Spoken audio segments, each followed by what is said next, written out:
Blessings and good evening. We've just meditated and chanted together and listened to the Buddhist funeral chants, which the Sangha has kindly chanted on behalf of my father, Brian Jones. He passed away yesterday morning very peacefully in his house in a small village south of London in the UK, with his little dog sitting on his chest, giving him some comfort in his as he took his last few breaths. And some good news. Our teachers, Lumpur Opat and Lumpur Anand in Thailand, both say that he has been reborn in a heaven realm, Devaloka, as a result of him leading a good life, making merit through his life, and the karmic accumulations that he made, being a cause for a good rebirth. So it's an opportunity to reflect on his life, the goodness of his life, particularly for me and our family who were close to him. But for all of us, every time we hear the news that somebody has died, whether we know them or not, it's a reminder of the impermanence of life, the fact that this body and mind don't last. We won't be here forever, and the world around us is constantly changing, and none of us will be here forever. Our teacher Lumpur Cha encouraged us to ask the question, why am I here? Regularly throughout our life. Every day would be best. Because when you ask the question, why am I here? It brings you to that deeper truth. What's the purpose of it all? And what's the most important thing in my life? What are my goals? What are my short-term goals, but what are my long-term goals? And for those of us with faith in the Buddhist teachings, our long-term goal is to free this mind from greed, anger, and delusion, and to reach the highest happiness of Nibbana.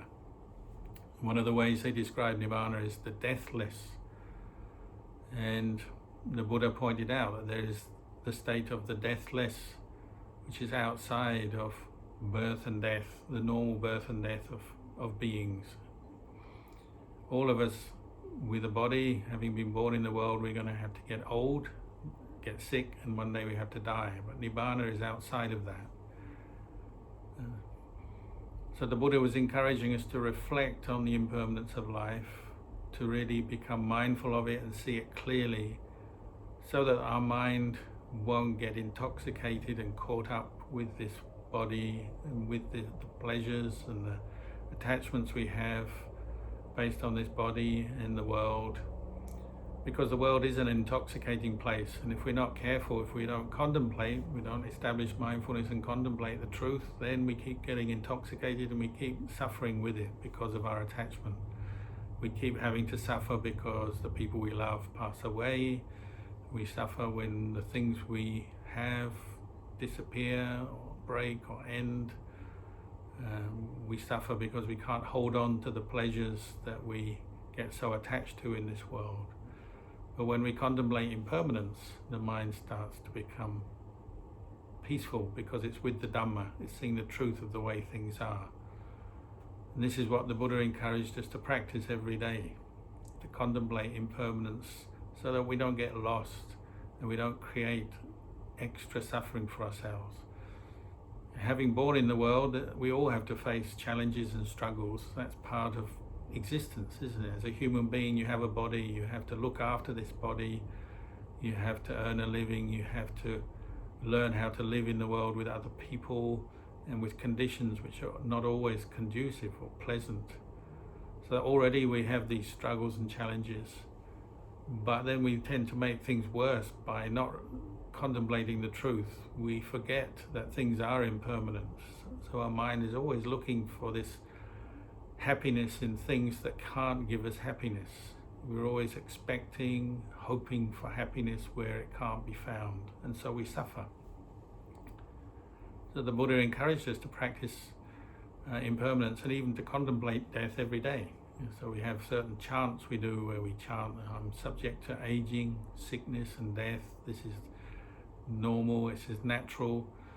Separation from all that I love and like is assured. These reflections and recollections we do every day, at first they sound a little bit grim, but they're bringing the mind to see the truth, and that truth is liberating it. Even though it sounds grim, it's actually liberating our mind from delusion. And so it's bringing us to a place of peace. One who is peaceful is one who sees that all things are subject to arising and cessation. All things are impermanent. Somebody who understands that one day they must die, they're at peace. But when you understand about the impermanence of life, it doesn't mean to say you give up on life. It just means you value the time you have to develop the path and do more good for yourself and other people. And this is what we're recollecting when you say somebody you love passes away. How do you deal with that? Well, the grief, the sadness of the situation is there, but it will pass. But more importantly is to recollect the good of that person, the good that they did, and hopefully that will inspire you to do more good in your life, because you realize that is the purpose of life. We're here to do more good for ourselves and others, and that's the way you deal with some of the difficulties, the sadnesses of loss as well. In the time of the Buddha, there was one story that seems to illustrate this very well. The story of the weaver's daughter. Somebody a young girl who was very wise and very respectful of the Buddha, and would always take on what the Buddha said, take it to heart and really practice it in her life. And there was one occasion the Buddha went to see the Alawi people, one part of northern India. He was invited to a house to bless, to receive food, give a blessing, give a talk. And this family, the weaver's family, were there in the crowd, and the Buddha gave his talk. And perhaps it's a bit like these days, the monks give a talk, only some of the people listen. Some of the people are talking amongst themselves, some of the people are distracted. Well, in those days it was the same. So they say the weaver's daughter was probably the only person who really listened to what the Buddha had to say. Everyone else was a bit distracted. They were happy to be with the Buddha, but they didn't really listen to his talk. But the weaver's daughter did, and the Buddha that day gave instruction on the practice of marananusati, recollection of death, and encouraged the people to recollect the impermanence of their life every day, to make them heedful, to make them careful, and to help them abandon some of their intoxication with the world. So the Buddha gave this talk, but only the weaver's daughter really took it on board, and she left that day and carried on practicing her recollection of death every day as she helped her father. She was only a young teenager, but she assisted her father in his work, and every day she would recollect that maybe this is the last job I do because I'll die. Maybe this is the last meal I eat because I'll die. Maybe this is the last time I do this or do that because I'm going to die. You might think this would make someone a bit depressed, but she was using it as a skillful way to bring her mind to see the truth of impermanence, and it made her very careful. So she didn't want to make any bad karma in her life, so she naturally kept the precepts. She didn't harm other people, she didn't steal, tell lies, kill things, because she understood impermanence. She understood the importance of living in the world heedfully, carefully, and developing kindness and compassion for others. A few years later, the Buddha was meditating one morning, and as is the custom of a Buddha, he surveyed the world to see who was ripe to understand the Dhamma. And he saw that weaver's daughter was now ready to really penetrate the Four Noble Truths if he gave a talk to her. So he took his bowl and robes and walked for many kilometers to her hometown that day to receive alms, and then he sat in the center of the town to give a talk, and all the villagers came out very happy to be there with the Buddha. but he wouldn't talk until the weaver's daughter arrived. So he just sat meditating, and everyone had to meditate with him quietly, respectfully. And eventually the weaver, who was on an errand for her father, walked by, saw the Buddha and came up, and he looked at her. So she sat down respectfully and listened, and the Buddha asked her a question. He actually asked 4 questions. He said, where did you come from? And she answered, I don't know. And he said, where are you going? She answered, I don't know. Then he asked her, do you not know? And she said, I know. And then he asked her, do you know? And she said, I don't know. And the crowd were very displeased with this young girl, thought she was just playing around with the Buddha. And the fact that she was receiving the attention probably got them a bit jealous as well. So the Buddha had to explain why she had answered him in that way, as a kind of meditation or a Dhamma discussion. So she explained, well, when the Buddha asked me where did I come from, and I said, I don't know. It's not that I don't know where I've just been in the town. Of course, I know I've just come from home carrying some thread for my father. What I meant when I said I don't know is I don't know where I was before I was born, where I was last life, and what happened before I was born. When he asked me, where am I going? And I said, I don't know. What I meant was, I don't know what will happen and where I'll go after I die. And then when the Buddha asked me, do you not know? And I said, I know. What he meant was, do you not know that you'll die? And I said, I know that I'll die. So I answered, I know. And when he asked me, do you know? And I answered, I don't know. What he was asking was, when will you die? I don't know. None of us know exactly when we'll die. We know that we'll die, but we don't know when. So the Buddha was just testing her understanding of the impermanent nature of this body and mind, the 5 khandhas. So it's a kind of a guided meditation on the impermanence of life, Marananusati. And at the end of this Dhamma discussion, she became a stream enterer, Sotapanna. The Dhamma eye arose in her, she became profoundly peaceful, and her practice of, we say in the modern way, you might say a practice of vipassana became established. She became fully focused on the impermanent nature of body and mind, no longer deluded or intoxicated with the world. So she was an early vipassana practitioner, only a young girl. But unfortunately after that she went to her father's workshop, and he had been taking a nap in the middle of the day waiting for her to bring more thread, and when she arrived he was startled as he woke up, and he grabbed hold of the loom, the wooden loom, and this knocked her and unfortunately killed her on the spot.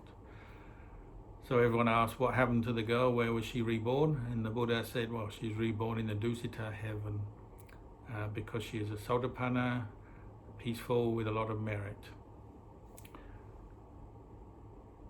So the Buddha and the Buddhist teachings, they have this thread running right through them. The Buddha encouraged us to reflect on the impermanence of life every day, to make us heedful, to make us careful. A lot of our suffering comes about when we don't see the impermanence of things. We want things to be the way we like. We're not mindful of the changing nature of this world. So we get caught out all the time. We don't want to have sickness, but sometimes we get sick. We don't want to get older, but we are getting older every day. We want all the wealth and the good fortune and the fame and reputation and all the pleasure that we can accumulate in this life to stay with us, but it won't. Things don't last. Just as we gain money and wealth, well, we lose it. We spend it or we lose it. We gain good health, but then in some periods we lose it. People like us one day, and then the next day they don't like us, and so on. The world is an impermanent place, and we try and accumulate wealth and good things and good reputation, good experiences, but they don't last. If we can see that, then the mind can be at peace with the impermanent changing nature of things. But if we can't see it, we keep getting disappointed. So the Buddha encouraged us to reflect on this truth every day, practice seeing the impermanent nature of this body until we really understand it's not ours to control or have. We have to let go of it. And letting go of the body doesn't mean not looking after it or caring for it. It means understanding that it's changing with age, it gets sick, and one day we must face death, and there's no way around that. If you can see the impermanent nature of this body, your mind will be at peace. You'll be willing to let go. So when our loved ones are sick, or even when they pass away, it's an opportunity for us to contemplate the Dhamma, to bring our minds in line with the Dhamma, to remember the good that they've done, to be happy about that, but also to see the deeper truth of the impermanent nature of this world. Because when we see impermanence, this is what frees the mind from delusion. So for tonight, I'll give you these Dhamma teachings and encourage you all to keep on practicing. And I'd just like to express my appreciation for all the messages of goodwill for my father, all of the people who have been chanting, meditating on his behalf, sharing merits with him. I'd like to express my gratitude and appreciation for that, and hope that you all continue with your Dhamma practice. May the merits that you may the merits that you share with others come back to you and be a supportive cause and condition for your own progress in your Dhamma practice. May you all attain a peaceful state of mind, freedom from suffering, and may the blessings of the Triple Gem guide you, protect you, and bring you to happiness.